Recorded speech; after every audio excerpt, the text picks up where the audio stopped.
Hi everyone, for those following along, this is my CNC extra deep Langstroth beehive.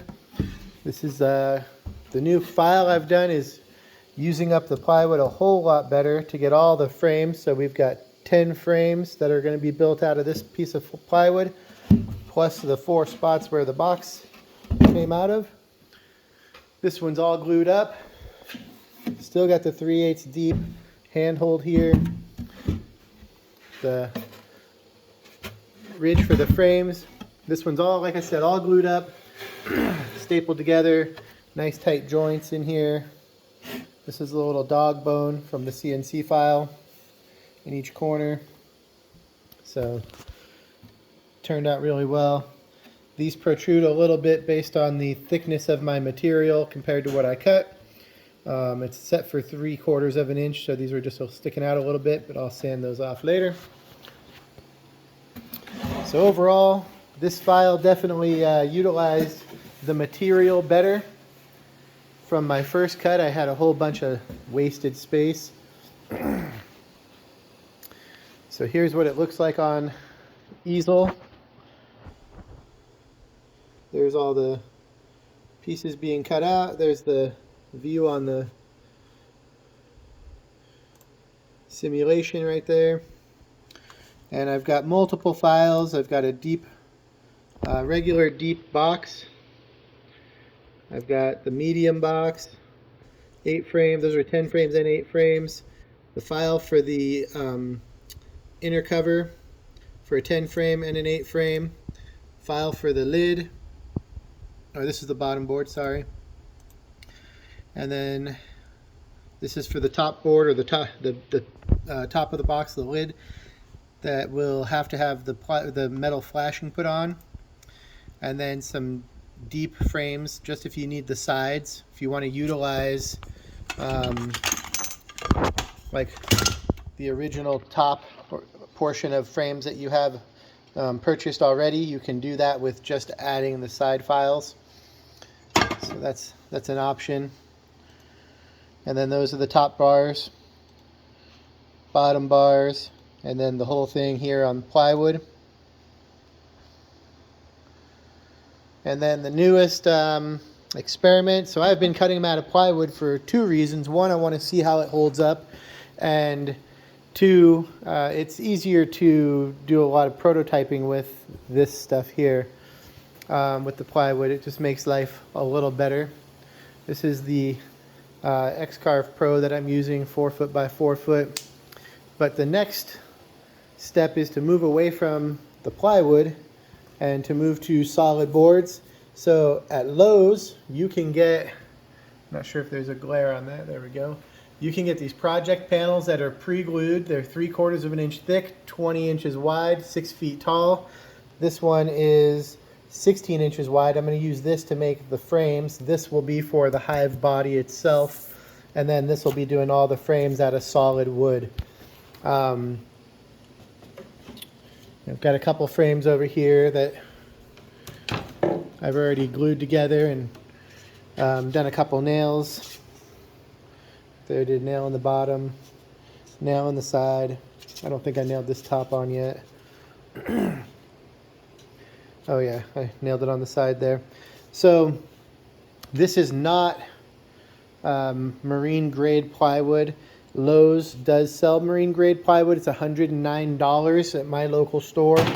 So if you get the marine grade plywood, you might get some better longevity out of using the plywood itself. But once I move over to this solid wood, this is kind of my end game here, is going to these larger glued up panels.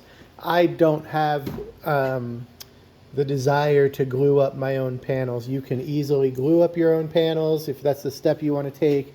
My time is worth more than my money to me, so I will be buying this stuff. This panel, I think they were $32.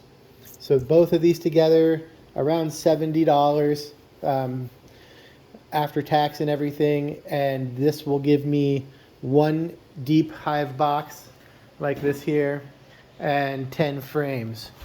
So for $70 you can get the material to cut this file. at Lowe's Home Improvement. Home Depot, as far as I know, does not have project panels that are glued up like this. At least my local Home Depot did not. I was looking the other day, so I had to drive out of town to go to Lowe's to find these panels.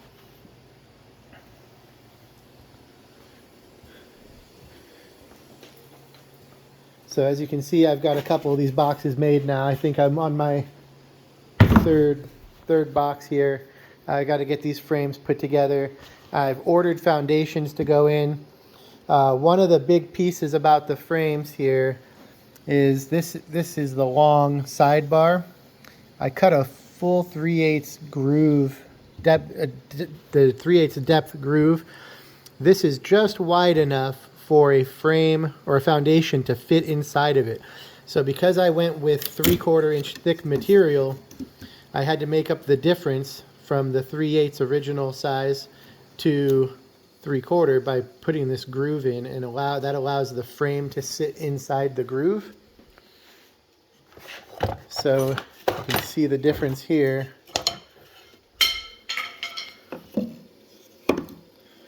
So one of the reasons I made this design change was I feel like if I was trying to make this extra long frame hanger out of such a thin piece of wood with small bottom bars and everything like the original woodware would be, that it just wouldn't hold up to the weight of the extra deep frames when they need to be pulled out and put in.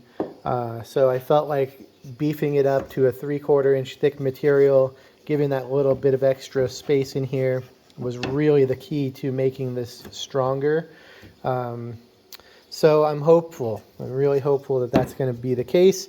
And again, I'm going to cut them out of the 3/4 inch solid wood as well to see if there's a difference between these plywood and the solid wood boxes and sidebars and top rails and everything. So I'm really excited about that. As I said, sorry, my cluttered desk here.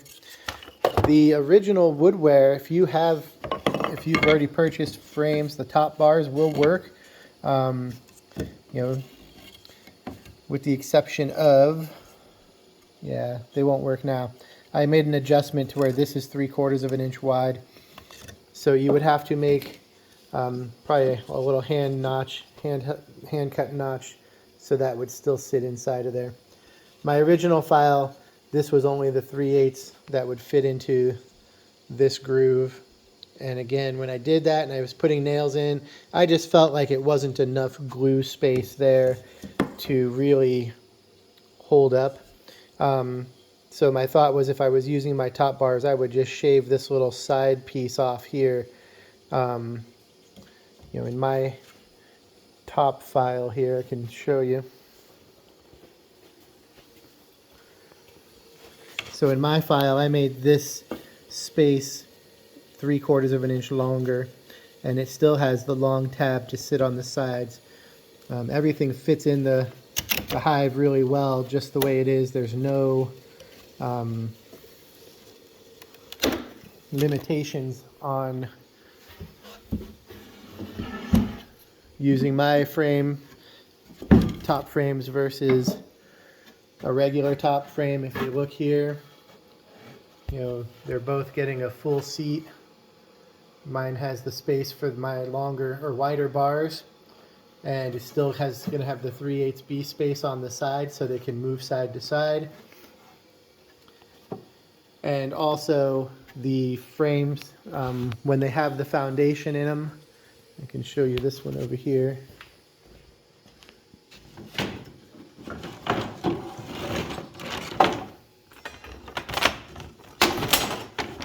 When they have the foundation in them, they will have communication where they will build up this space. They'll build the wax straight across, but they can leave the holes wherever they want them.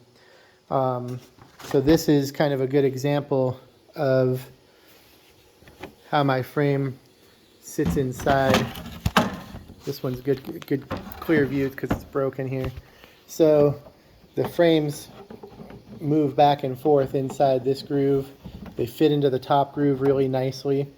And then on the sides, I just glue in a little tab, and then this is what it will look like when I'm done. I glue in a little tab to hold the frame in place nicely, and then I push that in and it's completely gone. So the bees have this full entire space here to build across.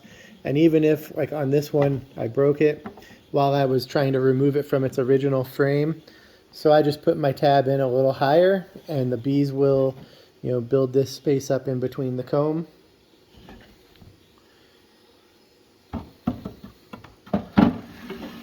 And as you can see, what I was talking about is they still have the 3/8 bee space here, and the frames don't move left to right very much, just barely at all. Whereas some of the original woodware, there was a lot of movement. So I tried to make my frames a little bit of a tighter fit. And the space here on the bars, when you put them together, again, creates that 3/8 bee space. So everything stays just like you would want it. And by making my frames wider, so that 3/4 of an inch, I feel like it's going to be strong enough once it's glued and tacked together that, if I want to break out the corners, I can break out the corners for communication. But I'm not sure that I want to do that here, because they're going to have such a large communication space in the middle. Plus they can go all the way around the frame if they'd like. So I think that's more of a personal preference on if you want to have that communication space there on the inside corners. I'll probably do it to some of the frames, but not all of them, because that way they can have communication holes at the bottom, the middle, maybe even at the top. So that's the update. The file's been cut 3 times now. Everything has fit together great. The frames all go together well. So I feel like this is a proven cut file. As I said, this little inconsistency here is going to be based on the depth of your material. I set mine to 75 or 0.75, and this is 0.72 material. So if I would have made that adjustment in my file, I think it would have turned out to where I don't need to sand any of this off. But I feel like just leaving it at 0.75 is going to be where I go with it. I don't mind if there's a little sticking out here. This part here, this had a offset because as it was cutting over here on this corner, I had a tool holder, or my plywood held down by a tool clamp, and it pushed the gantry out of whack, so it made this one cut a little weird. I reset it and recut it, and everything turned out perfect. Assuming I was right there when it happened, I was like, oh, maybe I'll be okay, and it wasn't. So I stopped that cut, started it all over. Everything turned out good. It's only went, I think maybe 1/8 of an inch thick or deep. So put some wood filler in there, and I'll just keep filling that in till it's full. But I'm really happy with how this turned out. If you're interested in checking out these files for yourself, if you have a CNC machine, I really suggest it. I have my Etsy store where you can download these files, and I think it's $10, and you get everything that I showed you. You get the bottom boards, top boards. You get everything that I can make so far on my CNC machine. I'm going to get to work on making a hive top feeder that can be cut on the CNC as well. So I think that will be a nice addition to the file eventually. Thanks for watching, guys.